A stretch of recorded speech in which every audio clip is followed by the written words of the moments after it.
Hujan gerimis menyelimuti pelabuhan kecil di Singapura saat Mala melangkah turun dari kapal feri. Di pundaknya tergantung tas lusuh yang berisi segala harapan dan mimpi sederhana. Ia menatap gedung-gedung tinggi yang menjulang di kejauhan, merasa kecil dan asing di tengah keramaian kota besar ini. Namun, dalam hatinya, Mala berbisik, "Aku harus kuat. Demi bapak, demi ibu, dan adik-adikku." Langkah pertama Mala membawanya ke rumah besar bergaya modern milik majikannya, Adrian dan Clara. Ia terpesona oleh kemewahan yang terpancar dari rumah itu, lantai marmer yang mengkilap, lampu kristal yang menggantung megah di langit-langit. Namun, kemegahan itu hanya membuatnya merasa semakin terasing. Ia hanyalah seorang gadis desa yang kini berada di dunia yang tak pernah ia bayangkan sebelumnya. Clara, majikan perempuannya, adalah wanita elegan dengan sikap dingin. Ia memberikan instruksi singkat kepada Mala, tanpa basa-basi atau senyuman. "Kamar pembantu ada di belakang.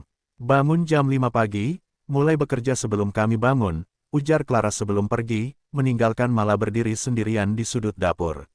Adrian, suaminya, hanya mengangguk singkat sambil memeriksa ponselnya. Tidak ada sapaan hangat, tidak ada pertanyaan apakah Mala sudah makan atau butuh sesuatu. Malam itu, di kamar kecil sempit yang nyaris tidak memiliki ventilasi, Mala duduk di atas kasur tipis sambil memandangi foto keluarganya yang ia bawa dari kampung. Air mata menetes tanpa suara. Ia teringat bapak yang sakit-sakitan, ibu yang setiap hari berjuang di sawah, dan adik-adiknya yang masih kecil. Ia tahu, setiap rupiah yang ia kirimkan akan menjadi penyelamat bagi keluarga di rumah. Namun, kesepian di negeri orang terasa begitu menusuk. Hari-hari Mala diisi dengan kerja keras tanpa henti. Ia membersihkan rumah yang luas itu, mencuci tumpukan pakaian, dan menyiapkan makanan untuk majikannya. Meski tubuhnya lelah, ia tidak pernah mengeluh. Namun, ia tidak bisa mengabaikan suasana canggung di rumah itu. Adrian dan Clara jarang berbicara satu sama lain. Ketika mereka bersama di ruang makan, keheningan yang dingin selalu menyelimuti. Clara sering pergi dari pagi hingga larut malam, meninggalkan Adrian sendirian di rumah.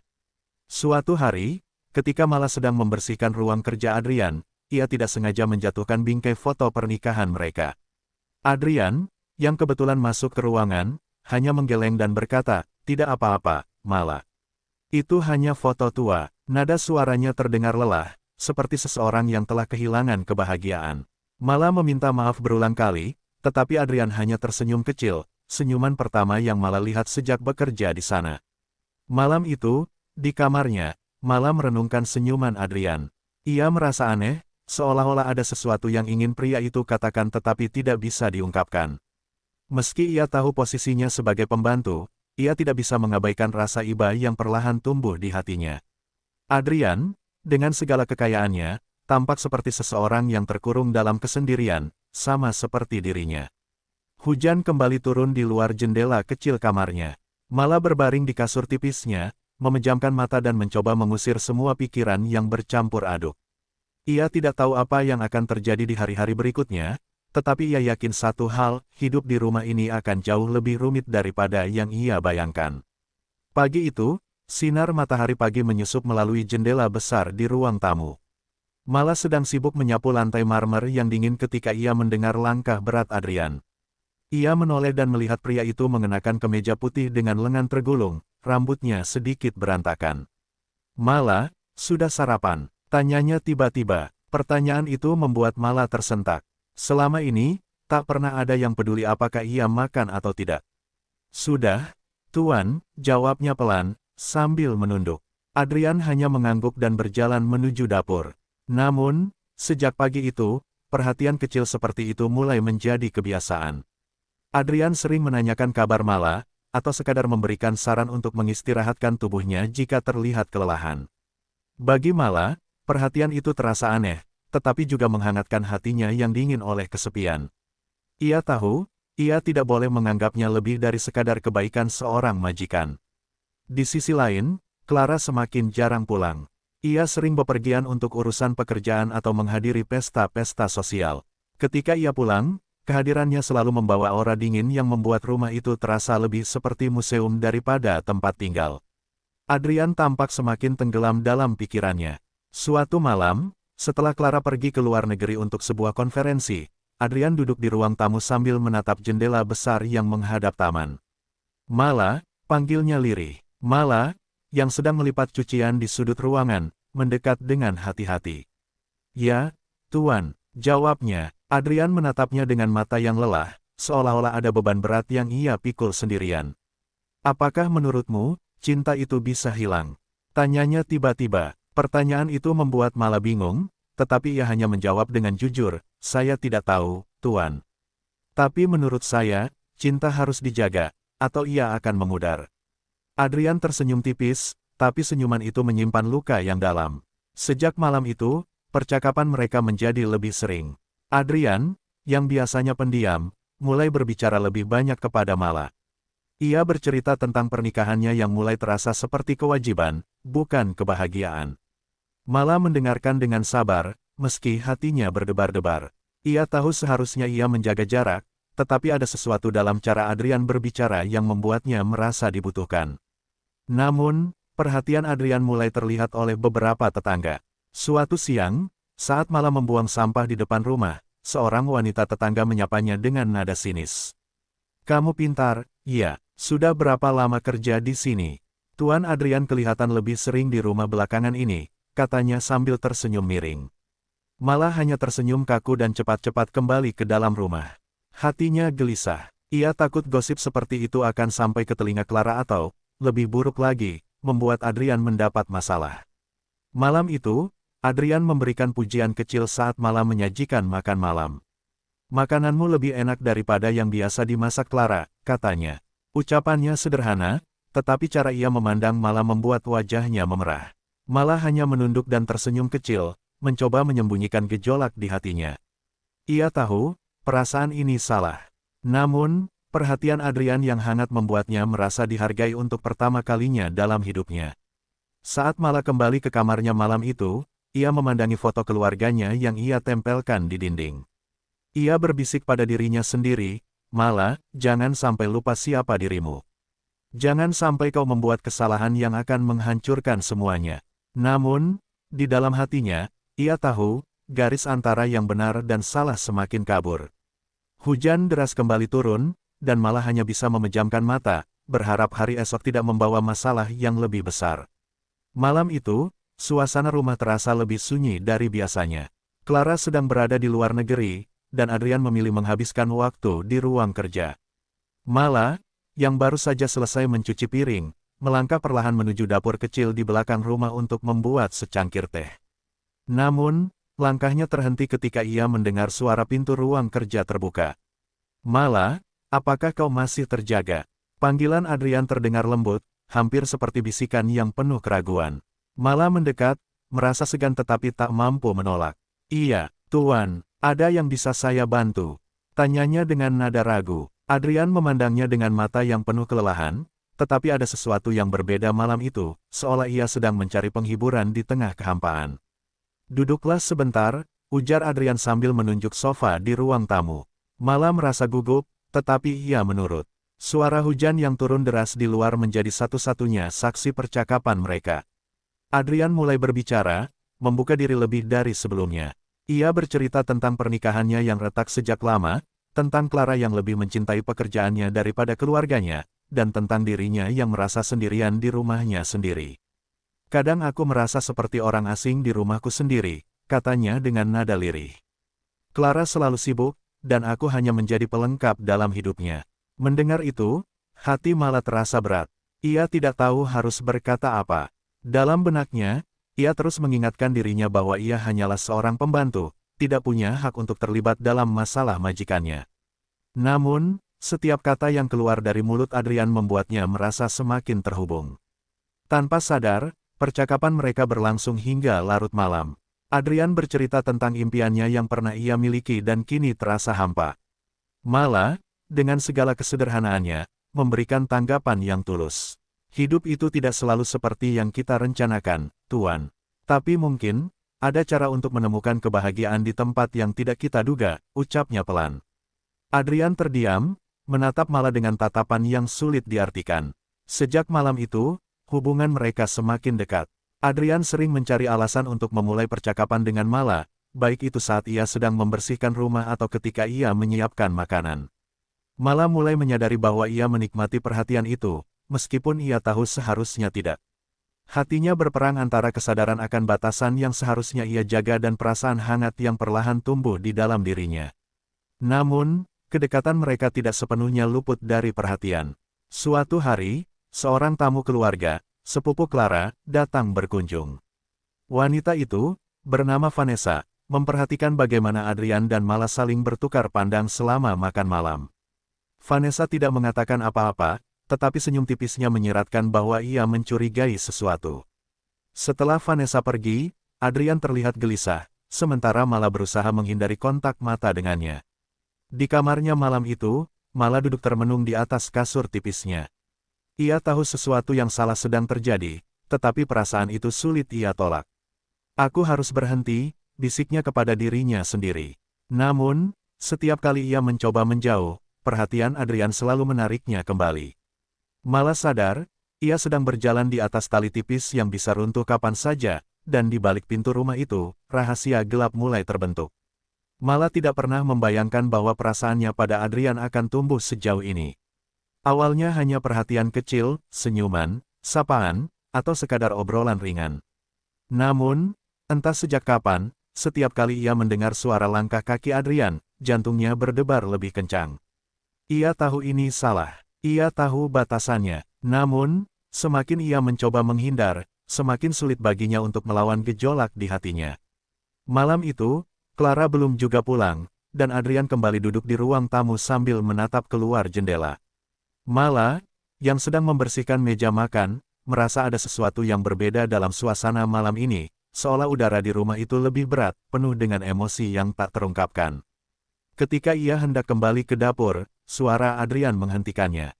Mala, tunggu. Mala berbalik perlahan. Adrian berdiri, langkahnya mendekat dengan hati-hati, seolah takut membuat Mala ketakutan. Aku tahu ini salah, katanya dengan suara rendah, tapi aku tidak bisa terus berpura-pura. Kau satu-satunya yang membuatku merasa hidup di rumah ini. Kata-kata itu seperti petir yang menyambar hati Mala. Ia terdiam, matanya membelalak, tidak tahu harus berkata apa. Tuan, tolong jangan katakan ini, ucap Mala akhirnya, suaranya gemetar. Ia mencoba menjauh, tetapi Adrian memegang tangannya, lembut namun penuh makna. Mala, aku tidak meminta apapun darimu. Aku hanya ingin kau tahu, aku melihatmu.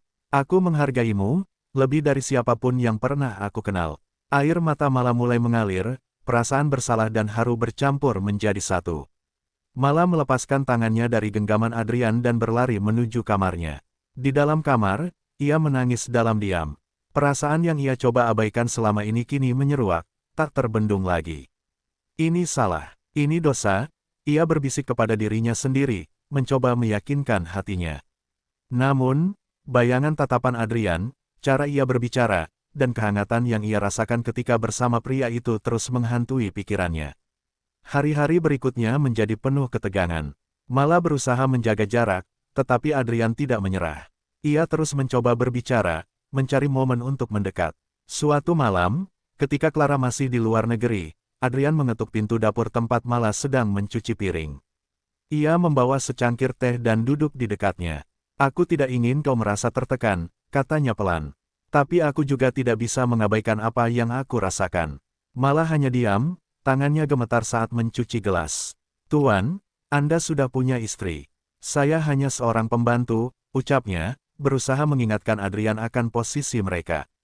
Namun, Adrian menggeleng. Hubunganku dengan Clara sudah lama hancur. Kami hanya bertahan karena status, bukan karena cinta. Tapi kau membuatku merasa hidup lagi. Di malam yang sunyi itu, antara suara gemericik air dari wastafel dan ketukan hujan di jendela, Mala menyadari bahwa ia telah melangkah terlalu jauh.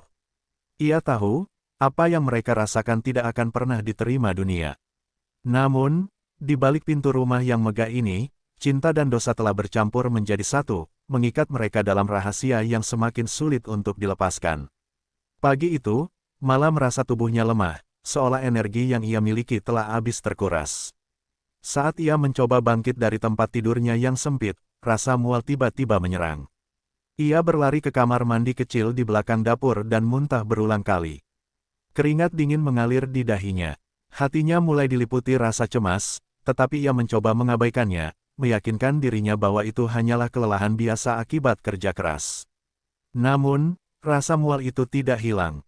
Hari-hari berlalu, dan malah mulai menyadari bahwa siklus bulanannya juga terlambat. Sebuah ketakutan besar menguasainya, tetapi ia tidak berani membicarakannya kepada siapapun, bahkan kepada Adrian. Ia terus bekerja seperti biasa, meskipun tubuhnya semakin lemah.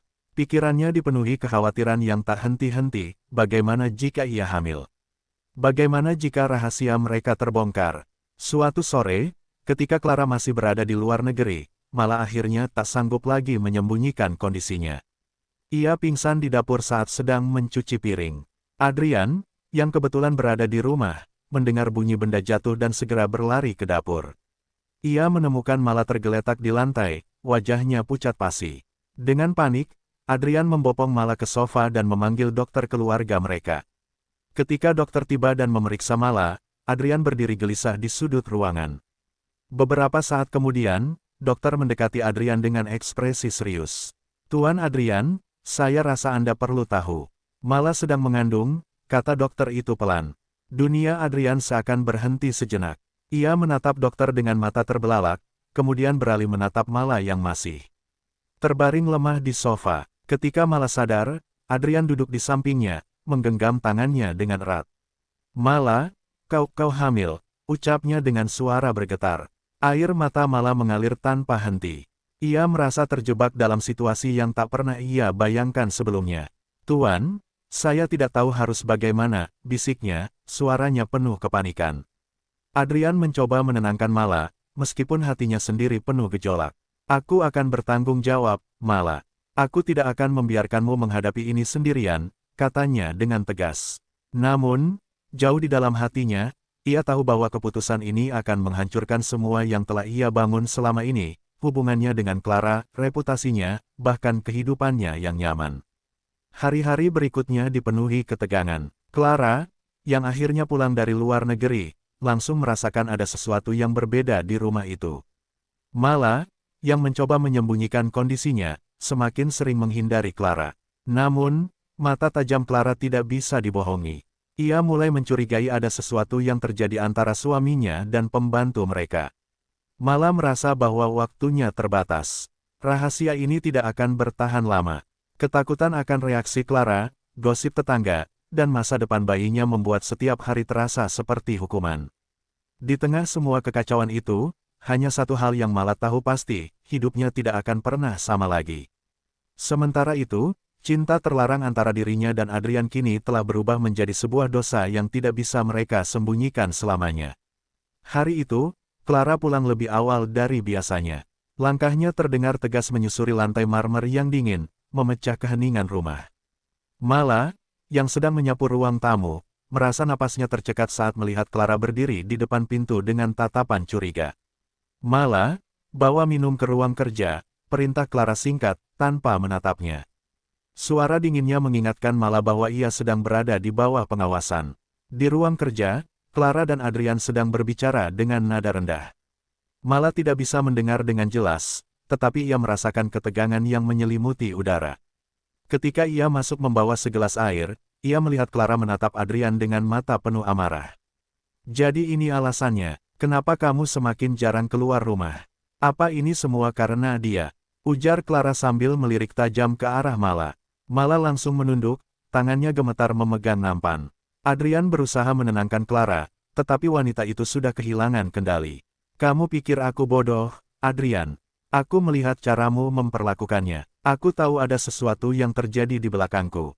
Clara berteriak, suaranya menggema di ruangan. Mala ingin lari, tetapi kakinya terasa berat, seolah-olah terpaku di tempat. Adrian akhirnya berdiri, mencoba melindungi Mala. "Clara, hentikan. Ini bukan salahnya. Kalau kamu mau menyalahkan seseorang, salahkan aku," katanya tegas. Clara terdiam sejenak, tetapi amarahnya justru semakin membara. "Jadi benar, kamu mengkhianatiku dengan pembantu ini," ucapnya dengan nada mengejek. Air matanya mulai mengalir, tetapi wajahnya tetap penuh dengan kemarahan. Mala tidak bisa lagi menahan diri. Ia berlutut di lantai dan menangis. Maafkan saya, Nyonya. Saya tidak pernah bermaksud melukai Anda, ucapnya dengan suara yang terputus-putus. Namun, Clara tidak peduli. Diam, kamu pikir permintaan maafmu akan memperbaiki semua ini? Bentaknya, membuat Mala semakin merasa kecil. Clara berbalik ke arah Adrian, matanya berkilat penuh kebencian. Kamu telah menghancurkan semua yang kita miliki. Aku tidak peduli apa alasanmu. Aku akan memastikan dunia tahu tentang penghinaan ini, ancamnya. Adrian mencoba menjelaskan, tetapi Clara tidak lagi mau mendengarkan. Ia meninggalkan ruangan dengan langkah cepat, meninggalkan Adrian dan Mala dalam keheningan yang mencekam. Setelah Clara pergi, Adrian mendekati Mala dan membantunya berdiri. Aku akan melindungimu, Mala. Aku berjanji, katanya dengan nada penuh penyesalan. Namun, janji itu terasa rapuh, seperti ranting yang siap patah di tengah badai. Mala hanya bisa menangis, merasa bahwa hidupnya telah hancur dalam sekejap. Malam itu, Clara tidak pulang. Adrian mencoba menghubunginya, tetapi teleponnya tidak diangkat. Di tengah kekacauan itu, Mala hanya bisa duduk di kamarnya, memikirkan bayi yang ada di dalam kandungannya. Ia tahu, apapun yang terjadi, ia harus bertahan. Namun, bayangan kehidupan yang damai kini terasa semakin jauh, digantikan oleh badai yang tak kunjung reda. Mala tak bisa tidur semalaman. Kepalanya dipenuhi bayangan Clara yang penuh amarah, Adrian yang mencoba melindunginya, dan masa depannya yang terasa semakin buram. Pagi-pagi sekali, sebelum Adrian bangun, Mala duduk di ruang makan dengan segelas teh hangat di tangannya. Ia tahu ia tidak bisa melarikan diri dari kenyataan ini selamanya. Ketika Adrian akhirnya turun dari kamar, ia terlihat letih, matanya merah seolah tak tidur semalam. Clara tidak pulang, katanya tanpa perlu ditanya. Dia tidak mengangkat teleponku. Aku takut dia akan melakukan sesuatu yang gila. Adrian duduk di hadapan Mala, mencoba tersenyum untuk menyemangatinya, tetapi senyum itu terlalu lemah untuk menutupi rasa gelisahnya. Beberapa jam kemudian, suara bel pintu menggema di rumah itu. Mala yang tengah mencuci piring merasa jantungnya berdegup kencang. Adrian melangkah cepat menuju pintu, membuka dengan hati-hati. Di depan pintu berdiri Clara, dengan wajah dingin dan seorang pria berjas hitam di sampingnya. Ini pengacaraku, ujar Clara tanpa basa-basi. Adrian terperangah. Clara, apa yang kau lakukan? Tanyanya dengan nada putus asa. Clara tidak menjawab, hanya menyerahkan setumpuk dokumen ke tangannya. Ini surat perceraian. Aku tidak akan tinggal di rumah ini lagi. Dan aku pastikan tidak ada satupun dari kalian yang akan hidup tenang setelah ini, katanya sambil menatap tajam ke arah Mala yang berdiri di kejauhan. Mala merasa tubuhnya melemas. Ia tahu hari ini akan datang, tetapi tidak menyangka bahwa Clara akan bergerak secepat ini. Setelah memberikan dokumen itu, Clara berbalik dan pergi tanpa menoleh lagi. Adrian mengejarnya, tetapi Clara masuk ke dalam mobilnya dan melaju pergi, meninggalkan debu dan keheningan yang menyakitkan. Setelah beberapa saat, Adrian kembali masuk ke rumah dengan wajah penuh tekanan. Ia duduk di sofa, menggosok pelipisnya. Aku akan menyelesaikan ini, Mala. Aku tidak akan membiarkan dia menghancurkan hidup kita, katanya dengan suara serak. Namun, Mala hanya diam, merasa bahwa ia tidak bisa menjadi beban tambahan bagi Adrian. Malam harinya, Mala duduk sendiri di kamarnya, memikirkan bayi yang ada dalam kandungannya. Ia tahu keputusan besar harus diambil.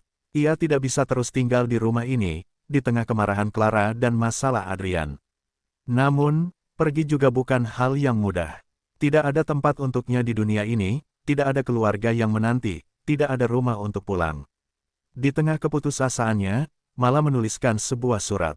Dalam surat itu, ia meminta maaf kepada Adrian, mengucapkan terima kasih atas semua yang telah ia lakukan, tetapi juga menjelaskan bahwa ia tidak bisa terus berada di sana. Dengan air mata yang menetes di pipinya, ia menyimpan surat itu di meja ruang tamu sebelum berkemas. Ia tahu, ini adalah keputusan yang berat, tetapi mungkin ini adalah satu-satunya cara untuk menyelamatkan semua orang dari kehancuran yang lebih besar. Pagi itu, sinar matahari menyelinap masuk melalui celah-celah tirai jendela, tetapi bagi Adrian, suasana rumah terasa lebih dingin dari biasanya. Ia turun ke ruang tamu, berharap menemukan Mala sedang menyiapkan sarapan seperti biasa. Namun, yang ia temukan hanyalah keheningan yang menusuk. Di atas meja, sebuah amplop kecil tergeletak, dengan namanya tertulis di atasnya. Dengan tangan gemetar, Adrian membuka surat itu. Tulisan tangan Mala yang halus membuatnya terasa seperti sebuah pesan terakhir. Tuan Adrian, maafkan saya. Saya tidak bisa terus tinggal di sini. Kehadiran saya hanya membawa kehancuran bagi Anda dan keluarga Anda. Ini bukan tempat saya. Terima kasih atas segalanya. Jaga diri Anda baik-baik, Mala. Hati Adrian seperti diremukkan. Ia segera berlari ke kamar Mala, berharap ia masih ada di sana. Tetapi yang ia temukan hanyalah tempat tidur yang telah dirapikan dan koper kecil yang tidak lagi ada di sudut kamar. Tanpa berpikir panjang, Adrian mengambil kunci mobil dan melaju keluar rumah, mencari Mala ke stasiun bus terdekat. Di perjalanan, pikirannya dipenuhi kecemasan dan penyesalan. Ia merasa gagal melindungi Mala, perempuan yang telah mengisi kehampaan di hatinya. Bayangan wajah Mala yang penuh air mata terus menghantuinya. Aku tidak akan membiarkan dia pergi, bisik Adrian pada dirinya sendiri, mempercepat laju mobilnya. Sementara itu, Mala duduk di sudut stasiun, menunggu bus yang akan membawanya pergi ke kota lain. Ia menggenggam perutnya yang mulai membesar, mencoba menenangkan dirinya. Aku melakukan ini untuk kebaikan semua orang, gumamnya, meski hatinya terasa berat. Ia tidak tahu apa yang akan terjadi selanjutnya, tetapi ia yakin bahwa pergi adalah keputusan yang benar. Tak lama kemudian, sebuah mobil berhenti di depan stasiun dengan bunyi rem yang memekik. Adrian keluar dengan tergesa-gesa, matanya langsung mencari sosok Mala di antara kerumunan. Ketika ia melihatnya, ia berlari mendekat. Mala, serunya dengan nada putus asa. Mala yang terkejut hanya bisa menatap Adrian dengan air mata mengalir di pipinya. Mala, jangan pergi. Aku tidak peduli apa yang orang lain pikirkan. Aku tidak peduli dengan ancaman Clara. Aku hanya ingin kau dan anak kita tetap di sisiku, ucap Adrian, suaranya bergetar. Namun, Mala menggeleng perlahan. Tuan, saya tidak bisa. Kehadiran saya hanya akan memperburuk keadaan. Anda harus melanjutkan hidup Anda tanpa saya, katanya dengan suara lirih. Adrian mencoba memohon, tetapi Mala tetap teguh pada keputusannya. Ketika bus yang ditunggu datang, Mala berdiri dan berjalan menuju pintu, meninggalkan Adrian yang berdiri mematung. Mala, aku mencintaimu, bisik Adrian, tetapi kata-kata itu tenggelam oleh suara mesin bus yang mulai bergerak. Dari dalam bus, Mala menatap Adrian untuk terakhir kalinya, sebelum akhirnya menghilang di balik debu jalanan. Mala akhirnya memutuskan untuk meninggalkan segalanya, rumah yang selama ini ia kenal, kehidupan yang penuh dengan cinta terlarang, dan masa depan yang kian tak pasti. Ia tiba di sebuah kota kecil yang jauh dari hiruk-pikuk Singapura, berharap dapat memulai hidup baru. Namun, perasaan kosong dan rindu terhadap Adrian tidak pernah benar-benar hilang. Setiap langkah yang ia ambil, hatinya terasa semakin terbelah. Di kota baru itu, Mala mencoba bertahan dengan bekerja sebagai pelayan di sebuah kafe. Meski kehadirannya seringkali tak diperhatikan, ia merasa ada kedamaian yang lain di sana, sesuatu yang tidak akan ia temukan di rumah mewah Adrian. Meskipun hidupnya jauh lebih sederhana, ia mulai belajar untuk berdamai dengan diri sendiri, mengingat bahwa keputusan yang ia buat adalah demi masa depan anaknya. Namun, bayangan Adrian tidak pernah benar-benar meninggalkannya. Setiap malam, Mala terbangun dengan perasaan rindu yang menyakitkan. Ia tahu bahwa ia harus melupakan Adrian jika ia ingin memberi anaknya kehidupan yang lebih baik, tetapi perasaan cinta yang begitu mendalam membuatnya sulit untuk melepaskan masa lalu. Di setiap sudut kota, ia merasa ada jejak-jejak kenangan yang tak bisa ia hapus. Suatu hari, ketika Mala sedang berjalan pulang dari kafe, ia melihat seorang wanita yang sedang menggendong seorang bayi. Wanita itu tersenyum padanya, dan dalam sekejap, wajah Adrian muncul dalam pikirannya. Adrian pasti bahagia bersama Clara, pikirnya, meski hatinya terasa hancur. Ia tahu, dengan atau tanpa dirinya, kehidupan Adrian harus terus berjalan. Pagi berikutnya, Mala menerima surat yang membuat jantungnya hampir berhenti berdetak. Itu adalah surat dari Adrian, dikirimkan melalui pos dengan tulisan tangan yang begitu familiar. Dengan tangan gemetar, Mala membuka amplop itu dan membaca isi suratnya. Mala, aku tidak bisa hidup tanpa kamu. Clara sudah pergi dan aku ingin kita memulai lagi, bersama. Aku tahu aku salah, tapi aku akan memperbaiki semuanya. Datanglah kembali, sayang. Aku menunggumu. Air mata Mala kembali mengalir. Segala perasaan yang ia pendam selama ini kembali muncul. Tapi di sisi lain, ia juga merasa takut untuk kembali ke dalam kehidupan yang penuh dengan kesulitan dan rasa bersalah. Ia tahu bahwa ia tidak bisa begitu saja melupakan keputusan yang telah ia buat. Namun, surat itu seperti menariknya kembali ke masa lalu yang tidak bisa ia lupakan begitu saja. Hari-hari berlalu, dan malah merasa semakin bingung. Ia ingin kembali pada Adrian, tetapi ia juga ingin menjaga jarak agar tidak menghancurkan hidupnya lebih jauh lagi. Di malam yang penuh dengan kesunyian, ia menatap surat itu untuk kesekian kalinya, merasakan setiap kata yang tertulis di sana. Ia tahu, ia harus membuat pilihan besar, apakah ia akan kembali kepada Adrian dan menghadapi segala konsekuensinya, atau ia akan terus melangkah sendirian, berjuang untuk masa depan anaknya yang belum lahir. Di ujung malam yang sunyi itu, Mala memutuskan untuk menulis balasan. Ia tidak tahu apa yang akan terjadi setelah itu, tetapi ia merasa bahwa keputusannya harus datang dari hati yang tulus. Dengan air mata yang tak henti mengalir, ia menulis surat untuk Adrian, surat yang mungkin akan mengubah hidup mereka selamanya. Hari itu, udara terasa lebih berat dari biasanya. Mala berdiri di depan meja tulis kecil di kamarnya, menatap surat yang baru saja ia tulis untuk Adrian. Setiap kata terasa seperti beban yang berat, tetapi juga sebuah pengharapan. Surat itu adalah keputusan terbesar dalam hidupnya, sebuah keputusan yang bisa mengubah segala hal, baik untuk dirinya maupun untuk anak yang ada di dalam kandungannya. Dengan hati yang penuh keraguan, Mala menaruh surat itu di amplop dan pergi ke kantor pos terdekat. Ia tahu bahwa setelah surat itu dikirim, segala sesuatu akan berubah. Ia mungkin tidak tahu apa yang akan terjadi selanjutnya, tetapi ia merasa bahwa ia tidak bisa terus melarikan diri dari kenyataan.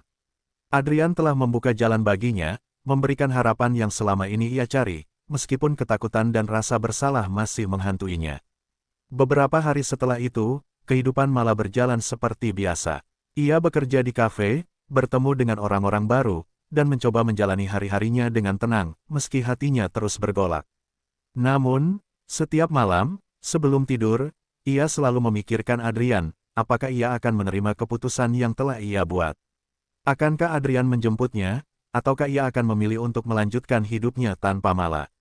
Suatu sore, ketika Mala sedang membersihkan meja, sebuah mobil sedan hitam berhenti di depan kafe. Mala tidak bisa mengabaikan perasaan aneh yang tiba-tiba muncul di dadanya. Ia menatap mobil itu dengan curiga, dan ketika pintu mobil terbuka, Adrian keluar dengan wajah penuh kecemasan. Mata mereka bertemu, dan dalam sekejap, hati Mala berdebar kencang. Adrian berjalan mendekat, dan Mala merasakan kekuatan dari tatapan matanya yang penuh dengan harapan. "Mala," panggilnya dengan suara lembut, "aku datang untuk menjemputmu." Kata-kata itu mengalir begitu mudah dari bibirnya, seolah-olah seluruh hidupnya hanya untuk menunggu saat ini. "Aku tidak bisa hidup tanpa kamu, Mala. Aku tidak peduli lagi dengan masa lalu kita. Aku ingin kita mulai lagi, bersama."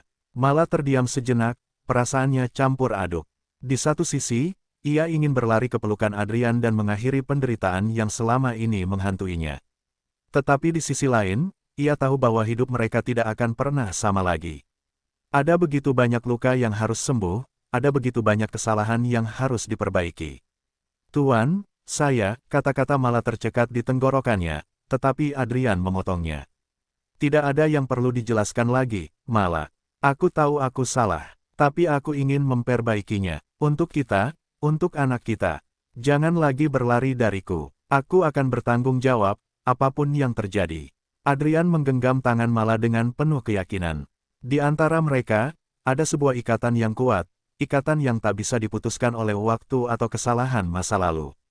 Mala menatap Adrian dengan mata yang penuh air mata. "Saya takut, Tuan. Saya takut kita tidak akan pernah bisa kembali seperti dulu. Semua yang telah terjadi, saya merasa terlalu banyak yang harus kita bayar." Namun, Adrian membalas dengan senyuman yang penuh harapan. "Kita akan melewati semua ini bersama, Mala. Aku janji." Dengan hati yang penuh kebimbangan, Mala akhirnya mengangguk pelan. Ia tahu bahwa ini bukan akhir dari perjalanan mereka, tetapi hanya permulaan dari sebuah babak baru yang penuh ketidakpastian. Dengan langkah hati-hati, mereka berjalan bersama, meninggalkan kafe yang telah menjadi tempatnya bertahan selama ini. Ada banyak hal yang harus mereka hadapi, tetapi untuk pertama kalinya, Mala merasa bahwa ia